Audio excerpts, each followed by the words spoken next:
ज्ञानेश कुमार गुप्ता यानी मुख्य चुनाव आयुक्त, तुम लोकतंत्र के हत्यारे हो। तुम वापस जाओ।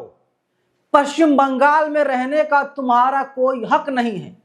ये मैं नहीं, बल्कि पश्चिम बंगाल की आम जनता साफ तौर पर बोल रही है।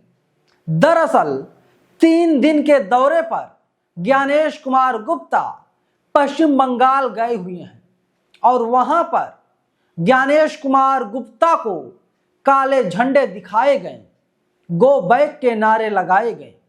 नमस्कार, मैं नवीन कुमार नंदन। बड़ी खबर सामने आ रही है पश्चिम बंगाल से।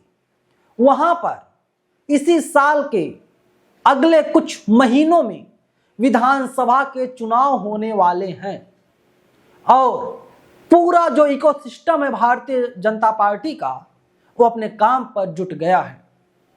राष्ट्रपति द्रौपदी मुर्मू जी भी पश्चिम बंगाल गई हुई थी। मुर्मू जी का जो बयान सामने आया, तमाम लोगों ने कहा आप एक संवैधानिक पद पर हैं, आपको भाजपा के लिए बैटिंग नहीं करनी चाहिए। हालांकि इसके बाद विवाद और ज्यादा बढ़ गया। अब खबर सामने आ रही है, मुख्य चुनाव आयुक्त ज्ञानेश कुमार गुप्ता भी जब पश्चिम बंगाल पहुंचे तो उन्हें काले झंडे का सामना करना पड़ा। एनबीटी की रिपोर्ट आपकी स्क्रीन पर है। काले झंडे लहराएं, लगाए गो बैक के नारे, बंगाल पहुंचे चुनाव आयोग की टीम के खिलाफ कोलकाता में जम करके प्रदर्शन हुआ। खबर में आगे है, मुख्य चुनाव आयुक्त आज 3 दिवसीय दौरे पर कोलकाता पहुंचे, जो 8 से 10 मार्च तक पश्चिम बंगाल में चुनाव तैयारियों की समीक्षा के लिए निर्धारित है। कोलकाता हवाई अड्डे के बाहर स्थानीय लोगों ने विरोध प्रदर्शन किया और मुख्य चुनाव आयुक्त के काफिले को काला झंडा दिखाया। अब मैं आप लोगों के सामने कुछ सवाल रख रहा हूं।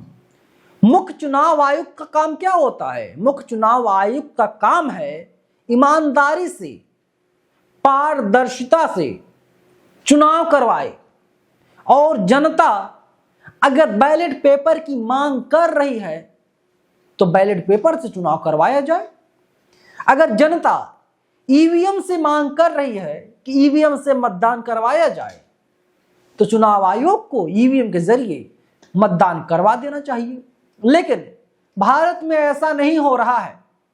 चुनाव आयोग जो है हठ धर्मिता निभा रहा है। चुनाव आयोग जनता की नहीं सुन रहा है।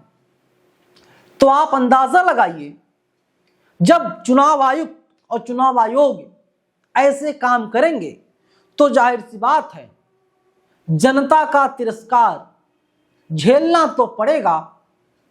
आप चुनाव आयोग के समर्थन में भले कितने ट्वीट क्यों ना कर दें, लेकिन जनता के मन में जो गुस्सा है वो गुस्सा एक ना एक दिन बाहर आ जाएगा। एक बार नहीं बल्कि कई बार उनको प्रदर्शन का सामना करना पड़ा। देखिए, जो पहला प्रदर्शन का सामना उनको करना पड़ा है, रविवार रात 8 मार्च को कोलकाता एयरपोर्ट से जब होटल जाते समय उनके काफिले को कुछ लोगों ने काले झंडे दिखाए। वीआईपी रोड के कैखाली इलाके में भी ऐसा ही प्रदर्शन हुआ। और वहीं दूसरे प्रोटेस्ट की बात कर लेते हैं। दूसरा जो विरोध प्रदर्शन झेलना पड़ा, सोमवार सुबह 9 मार्च जब वे दक्षिण कोलकाता के प्रसिद्ध कालीघाट मंदिर में दर्शन के लिए गए तो मंदिर के बाहर प्रदर्शनकारियों ने काले झंडे लहराए और गो बैक के नारे लगाए। अब आप बताइए ज्ञानेश कुमार गुप्ता जी, मेरा सीधा सवाल आपसे है, क्यों काले झंडे आपको दिखाए जा रहे हैं? राहुल गांधी जाते हैं या कोई और नेता जाता है पश्चिम बंगाल में, उसको तो सामना नहीं करना पड़ता। उल्टे जो अपोजिशन के तमाम लीडर्स हैं उनको काले झंडे दिखाए जाने चाहिए, सरकार को काले झंडे दिखाए जाने चाहिए। लेकिन आप तो किसी के नहीं है ना, आप ना टीएमसी के हैं, ना सपा बसपा कांग्रेस भाजपा, आप किसी के नहीं है ना, तो फिर आपको काले झंडे क्यों दिखाए जा रहे हैं? कभी सोचा, आत्मचिंतन कभी किया क्या ज्ञानेश कुमार गुप्ता जी? आपकी बिटिया तो बाल बाल बच गई, कोई बाल मां का नहीं कर पाया, युवराज भले ही मर गया। तो ये सच्चाई है, इस देश की हकीकत है।